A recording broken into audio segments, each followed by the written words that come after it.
The price to keep Justin Herbert has just become a little bit more clear. UCLA football has underrated prospects for the upcoming NFL draft, and Chris Taylor, he's still striking out too often. Good morning, I'm James. This is your daily dose of sports and snark for the greatest sports city in the world, Los Angeles. This is the faithful Angelenos Morning Report. It is April 13th, 2023. I am leaving this rat-ass hotel, going straight to the airport, and I'm going to see my wife tonight, and I can't wait. In the meantime, as always, let's have a little fun in this dank crap hole known as Portland by talking a little LA sports. If you like the content that we put out, clickety-clack the like button. Clickety-clack the subscribe button. There's a notification bell. Hit that. It'll let you know when we drop new content. Sharing is caring. Let people know we exist, and by all means, comment. And yes, you can even comment on the human feces on the sidewalk. I understand. Now, before we go through the news and notes, we'll take a look at the scoreboard. Max Muncy last night hit 2 more home runs. He's got 5 on the year. Dodgers 10, Giants 5. The Dodgers are 7-6 so far this year. They are 1 game out of first place behind surprising Arizona. Meanwhile, tonight, the Kings are at Anaheim at 7 o'clock. If LA beats the Ducks tonight, they should clinch 3rd in the Pacific Division. And that's going to mean a rematch with the Edmonton Oilers from last year's Stanley Cup playoffs. Good times. But let's talk Chargers football. We haven't done that at length in a while. You know, because if you're a football fan, you know this. You would want a franchise quarterback. Very few teams win without them. I mean, I look back at the day when Trent Dilfer won a Super Bowl, and I think that guy is the luckiest man in the history of the NFL. The dying quails that guy tried to throw, for Pete's sakes, you damn straight. That man needs to be waxing Ray Lewis's car every day for the rest of his life out of gratitude. But the Chargers do have a franchise quarterback in Justin Herbert. And so you're asking yourself, what is this guy going to make? We started talking about how he's probably going to make somewhere in the neighborhood of $50 million. Because right now there are 4 young quarterbacks who are all due for a big raise at the end of the rookie contracts. Herbert, Joe Burrow, Tua Tagovailoa, and Jalen Hurts. So, where does Justin Herbert stand among the 4? See, that's where it gets a little iffy. Because he's only 25 and 24 as a starter. Did you know that? Hurts and Burrow went to a Super Bowl. Herbert has only had 1 playoff game. And let's be real. I'm not trying to clown you if you're a Chargers fan. But the Bolts choked over in Jacksonville. Herbert could have solved that problem. So, how does that factor into a new deal? And how do other things factor into a new deal? Well, there's an agent that talks a lot with CBS Sports who represents a number of NFL players. He does not represent Justin Herbert. And they try to figure out what he would make, okay? The first thing you should know is Herbert is not going to get a fully guaranteed deal like the one that Cleveland gave Deshaun Watson about a year ago. Not happening. But the agent for Herbert is going to probably come up with a different argument. He is going to argue that we want you to treat our client the same way you guys did Joey Bosa a couple of years ago. Now you might say, how does that work? After all, Bosa's a defensive end. Glad you asked.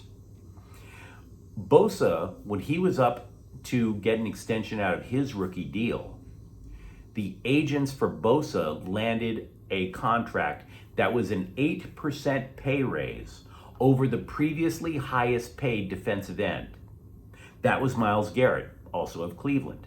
So 8% more on top of the previously highest paid defensive end. It is this agent's belief that the people representing Justin Herbert are going to ask for an 8% raise off of the current highest paid quarterback. Now that would be Aaron Rodgers, who's making about $50 million a year. So an 8% increase off of that means that Justin Herbert is probably going to be making $54.5 million a year. 54 and a half.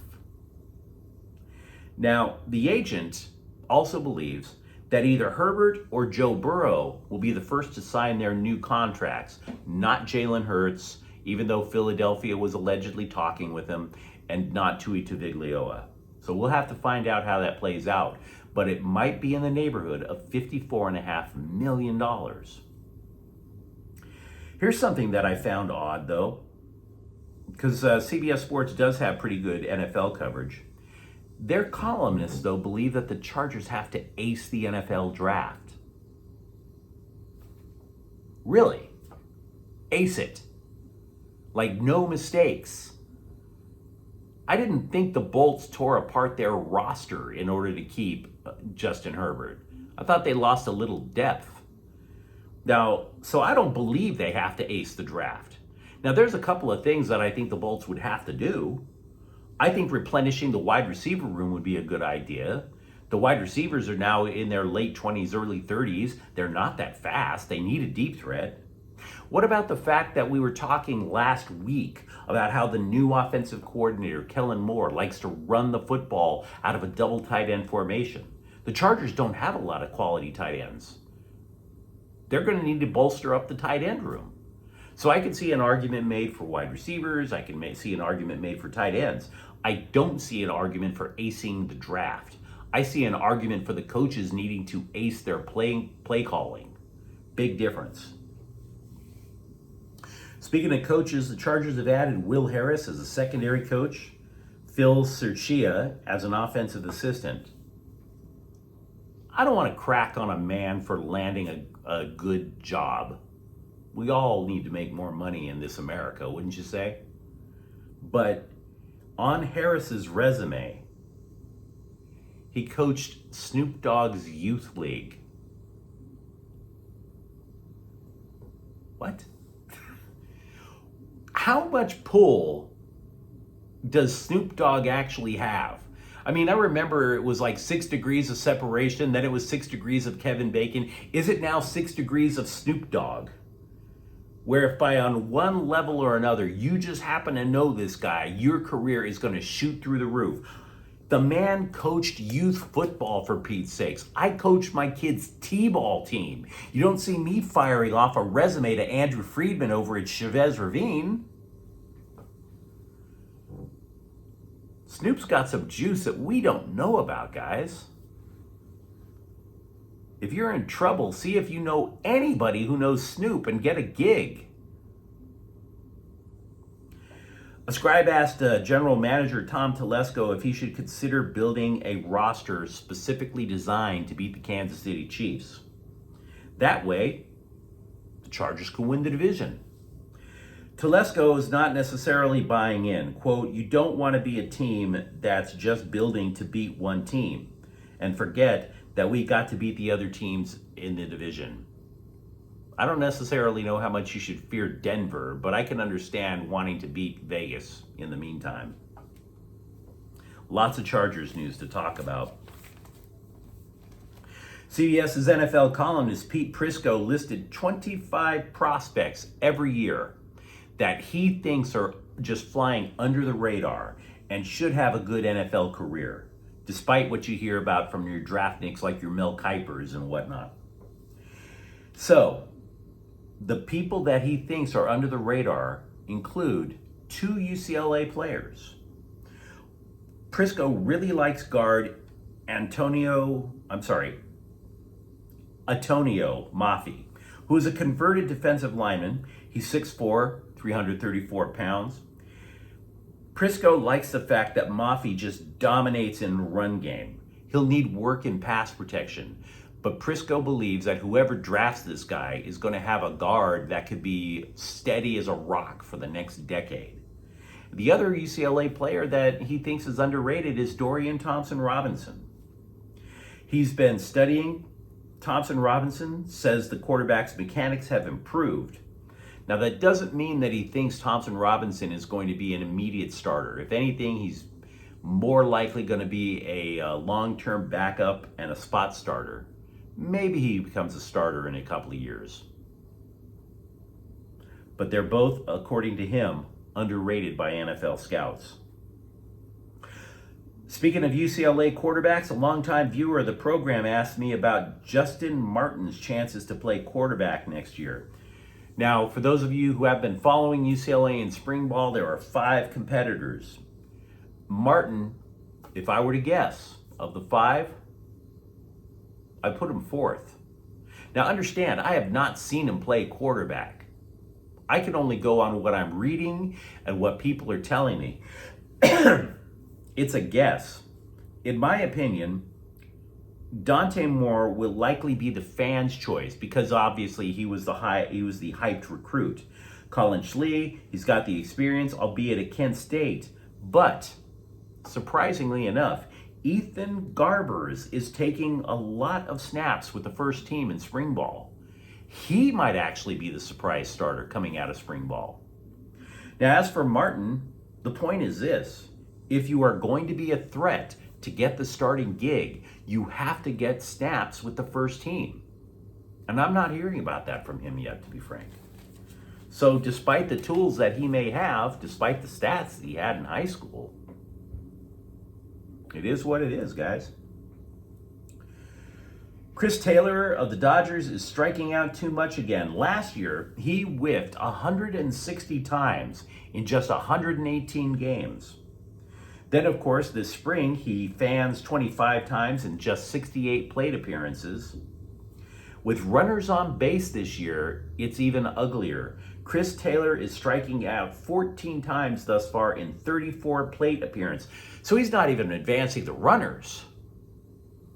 And on top of that, now instead of being the plug-in guy anywhere in the diamond, he's a platoon player right now at best. The man is struggling. Padres outfielder Juan Soto says the Dodgers, quote, should be worrying about us, unquote. I don't. I do not worry at all about the San Diego Padres. Here's why. They don't have championship level pitching. They don't. Their team spent over $1 billion in contracts. And what is the result? They open up a 1-year championship window this year. And that championship, by the way, is only pretty much the NL West because I don't see them beating the Braves. I don't see them beating the Phillies. I'm not even sure they beat the Mets. You spent $1 billion on a possibility of a division title.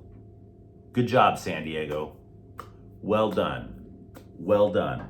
Because you're sitting there going, wait a second, does that window go beyond a year? No, because either this summer or in this offseason, it's Andrew Friedman's turn to break out the checkbook or the prospects in a trade. So yeah, I love how San Diego's entire focus is on beating Los Angeles teams. There's more to life than chanting beat LA, guys. Nice try. No, I do not worry about the San Diego Padres. Period. Russell Westbrook says he has no beef with former Oklahoma City teammate, current Suns forward Kevin Durant. Recall that the Clippers are playing the Suns in the first round of the NBA playoffs this year. I saw Oklahoma City play when both of them were teammates. And to be honest with you, I don't know why people think they have beef.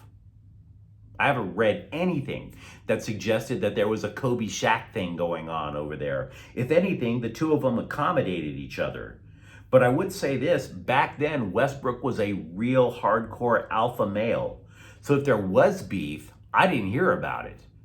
You know, I'm going to say, honestly, Westbrook was probably happy that for once he wasn't hearing questions about his time with the Lakers.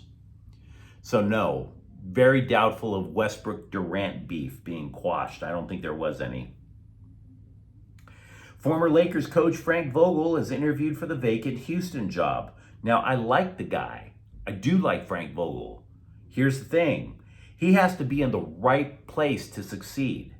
He was terrific in Indiana. He got the title for the Lakers. But I was living in Florida and saw him coach the Magic. The Orlando Magic were awful when he coached them. They've been awful for decades. So Houston, which is awful now? I don't know. I don't know about that. Former USC guard Reese Dixon Waters has chosen to transfer to San Diego State. He is the Pac-12's reigning sixth man of the year. Obviously, he's not going to defend it over with San Diego State. The Aztecs were a Final Four team, and they do need another guard. So Reese Dixon Waters is going to fill that hole for them.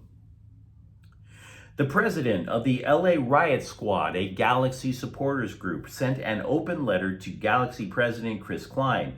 Now, to recap, there's a fan boycott due to mediocre soccer and cheating. Really good reasons to get rid of the president of the club. But having said that, Klein wrote a letter to season ticket holders saying that he will resign if the Galaxy doesn't advance in the playoffs.